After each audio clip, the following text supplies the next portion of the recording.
यहाँ आपको बताएं कि पंजाब असेंबली में अपोजिशन के 11 अरकान की रुकनीत मुअत्तली और दाखिले पर पाबंदी के खिलाफ एहतजाज किया जा रहा है। मुजाहिरीन पंजाब असेंबली के दरवाजे पर धरना देकर बैठ गए हैं। इस वक्त क्या सूरत हाल है, जानेंगे डॉन न्यूज के नुमाइंदे अदनान शेख से। जी अदनान, बताइएगा।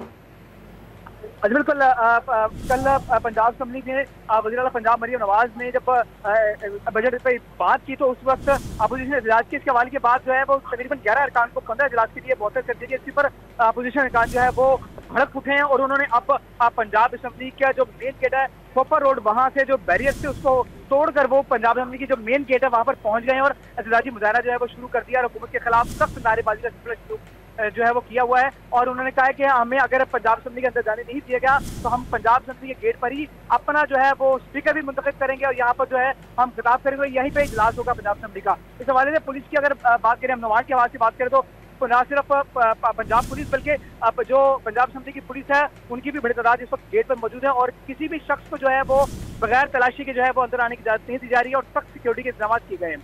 जी, बहुत शुक्रिया अदनान आपका।